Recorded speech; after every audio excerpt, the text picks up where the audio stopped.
Apex bank ಅಧ್ಯಕ್ಷಕರಿ ಗುದ್ದಾಟ ಮತ್ತೊಂದು ಹಂತಕ್ಕೆ ಹೋಗ್ತಾ ಇದ್ದು ಡಿಕೆ ಬಣ ಹಾಗೆ ಸಿಎಂ ಸಿದ್ದರಾಮಯ್ಯನವರ ಬಣದ ನಡುವಿನ ಜಟಾಪಟಿ ಎಂಬಂತೆ ಬಿಂಬಿತ ಆಗ್ತಾ ಇದೆ. ಅಷ್ಟೇ ಅಲ್ಲ, ಹೈಕಮಾಂಡ್ ಕೂಡ ಎಂಟ್ರಿ ಕೊಡ್ತಾ ಇದೆ. ಇಂಟ್ರೆಸ್ಟಿಂಗ್ ವಿಚಾರ ಅಂತ ಅಂದ್ರೆ ಇವತ್ತು ನಡಿಬೇಕಾಗಿದ್ದಂತ ಅಪೆಕ್ಸ್ ಬ್ಯಾಂಕ್ ಅಧ್ಯಕ್ಷಗಿರಿ ಚುನಾವಣೆ ಮುಂದೂಡಿಕೆ ಆಗಿದೆ.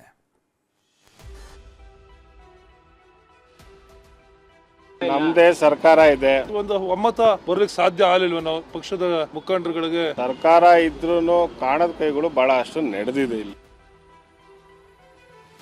ಕೇಳ್ಕೊಂಡಿದ್ದೆ, ಆಯ್ತು ಅಪೆಕ್ಸ್ ಬ್ಯಾಂಕ್ ಅಧ್ಯಕ್ಷ ಸ್ಥಾನ ಅವಕಾಶ ಬಂದಾಗ ನಿನಗೆ ಒದಗಿಸ್ಕೊಡ್ತೀವಿ ಅಂತ ಮುಖ್ಯಮಂತ್ರಿಗಳು ಮಾತು ಕೊಟ್ಟಿದ್ರು. ಅಲ್ಲ, ರಾಜಣ್ಣವರು ಅಧ್ಯಕ್ಷಕ್ಕೆ ಆಕಾಂಕ್ಷಿ ಇರೋದು ನಿಜ.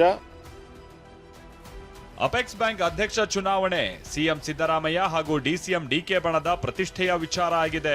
ಸಿದ್ದು ಪರಮಾಪ್ತ ಕೆಎನ್ ರಾಜಣ್ಣ ಮೂರನೇ ಬಾರಿಗೆ ಅಪೆಕ್ಸ್ ಅಧಿಕಾರದ ಗದ್ದುಗೆ ಏರೋದಕ್ಕೆ ಸಜ್ಜಾಗಿ ನಿಂತಿದ್ರೆ, ಡಿಕೆ ಆಪ್ತ ಎಂಎಲ್ಸಿ ರವಿ ರಾಜಣ್ಣಗೆ ಸವಾಲೊಡ್ಡಿ ನಾನೇ ಅಧ್ಯಕ್ಷನಾಗೋದು ಅನ್ನೋ ಹುಮ್ಮಸ್ಸಿನಲ್ಲಿದ್ದಾರೆ. ಈ ಇಬ್ಬರ ನಡುವಿನ ಜಟಾಪಟಿಗೆ ಇವತ್ತು ನಡಿಬೇಕಿದ್ದ ಚುನಾವಣೆ ಮುಂದೂಡಿಕೆ ಆಗಿದೆ. ನಮ್ದೇ ಸರ್ಕಾರ ಇದೆ, ಸರ್ಕಾರ ಇದ್ರೂ ಕಾಣದ ಕೈಗಳು ಬಹಳ ಅಷ್ಟು ನಡೆದಿದೆ ಇಲ್ಲಿ. ಸೊ ಅದೇನೇ ನಡೆದ್ರು ಈಗ ಚುನಾವಣೆ ಮುಂದಾಗಿದೆ. ಅಪೆಕ್ಸ್ಗೆ ಎಂಎಲ್ಸಿ ರವಿ ಅವರನ್ನೇ ಅಧ್ಯಕ್ಷನನ್ನಾಗಿ ಮಾಡಬೇಕು ಅನ್ನೋದು ಡಿಕೆ ಅಭಿಲಾಷೆ.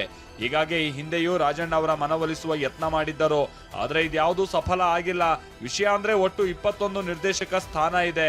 ಈ ಪೈಕಿ 2ಕ್ಕೆ ಇನ್ನೂ ಚುನಾವಣೆ ಆಗಿಲ್ಲ. ಅಲ್ಲಿಗೆ ಇರೋ 19ರಲ್ಲಿ 16 ಮಂದಿ ಕಾಂಗ್ರೆಸ್ ಬೆಂಬಲಿತ ನಿರ್ದೇಶಕರೇ ಇದ್ದಾರೆ. ಈ ಹಿಂದೆಯೂ ಸಹಕಾರಿ ಕ್ಷೇತ್ರದಲ್ಲಿದ್ದ ರಾಜಣ್ಣಗೆ ತಾವೇ ಗೆಲ್ಲೋ ವಿಶ್ವಾಸ ಇದೆ. ಆದ್ರೆ ಇದಕ್ಕೆ ಹೈಕಮಾಂಡ್ ಮಧ್ಯಪ್ರವೇಶ ಮಾಡಿದೆ. ರಾಜ್ಯ ಕಾಂಗ್ರೆಸ್ ಉಸ್ತುವಾರಿ ರಣದೀಪ್ ಸಿಂಗ್ ಸುರ್ಜೇವಾಲಾ ನಿನ್ನೆ ರಾತ್ರಿ ಸಿಎಂ ಸಿದ್ದರಾಮಯ್ಯ ಹಾಗೂ ಡಿಸಿಎಂ ಡಿಕೆ ಶಿವಕುಮಾರ್ ಅವರಿಗೆ ಕರೆ ಮಾಡಿದ್ದು ರಾಜಣ್ಣ ಅವರ ಅವಿರೋಧ ಆಯ್ಕೆಗೆ ಆಕ್ಷೇಪ ಎತ್ತಿದ್ದಾರೆ. ಇದರ ಮಧ್ಯೆ ಇವತ್ತು ದಿಢೀರ್ ಬೆಳವಣಿಗೆಯಲ್ಲಿ ಬಿಜೆಪಿಯ ಬೆಳ್ಳಿ ಪ್ರಕಾಶ್ ಅಧ್ಯಕ್ಷ ಸ್ಥಾನಕ್ಕೆ ನಾಮಪತ್ರ ಸಲ್ಲಿಸಿದ್ರು. ಆದ್ರೆ ಕಾಂಗ್ರೆಸ್ನ ರಾಜಣ್ಣ ಆಗ್ಲಿ ಅಥವಾ ಡಿಕೆ ಬಣದ ರವಿ ಆಗ್ಲಿ ನಾಮಪತ್ರ ಸಲ್ಲಿಸಿರ್ಲಿಲ್ಲ. ಇದರ ನಡುವೆ ಇವತ್ತಿನ ಚುನಾವಣೆಯನ್ನೇ ಮುಂದೂಡಿಕೆ ಮಾಡಲಾಗಿದೆ.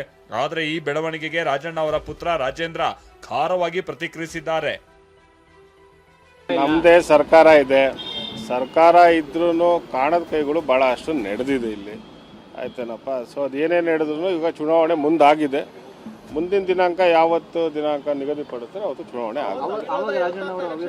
ಅಲ್ಲ, ರಾಜಣ್ಣವರು ಅಧ್ಯಕ್ಷಕ್ಕೆ ಆಕಾಂಕ್ಷಿ ಇರೋದು ನಿಜ. ಇನ್ನು 2 ತಿಂಗಳಲ್ದಿರ ಇನ್ನು 6 ತಿಂಗಳಾದ್ರೂ ಅವರೇ ಅಧ್ಯಕ್ಷಕ್ಕೆ ಆಕಾಂಕ್ಷಿ ಇದ್ದೇ ಇರ್ತಾರೆ. ಅದರಲ್ಲೇ 2 ಮಾತು. ಸುರ್ಜೇವಾಲಾ ಅವರು ನಮ್ಮ ಪಕ್ಷದ ಮುಖಂಡರಿದ್ದಾರೆ, ನಮ್ಮ ರಾಜ್ಯದ ಉಸ್ತುವಾರಿ ಇದ್ದಾರೆ.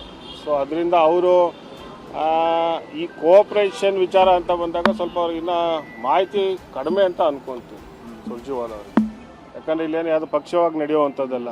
ಇಲ್ಲಿ ನಿರ್ದೇಶಕರು ಅಂತ ಬಂದರೆ ಎಲ್ಲ ಪಕ್ಷದವರು ಇರ್ತಾರೆ. ಸೊ ಅದರಿಂದ ಸುರ್ಜೇವಾಲಾ ಅವರಿಗೆ ಸ್ವಲ್ಪ ಈ ಸಹಕಾರಿ ಇಲಾಖೆ ಮಾಹಿತಿ ಕಡಿಮೆ ಇರ್ಬೋದು. ಈ ನಡುವೆ ಪಕ್ಷದ ಒಳಗೆ ಒಮ್ಮತ ಇಲ್ಲ ಅನ್ನೋ ಮಾತನ್ನ ರವಿ ಒಪ್ಕೊಂಡಿದ್ದಾರೆ. ಪಕ್ಷ ಹೇಳದಂತೆ ಕೇಳ್ತೀನಿ ಎನ್ನುತ್ತಲೇ ಸಿಎಂ ತಮಗೊಂದು ಮಾತು ಕೊಟ್ಟಿದ್ದಾರೆ ಅಂತ ನೆನಪಿಸಿದ್ದಾರೆ.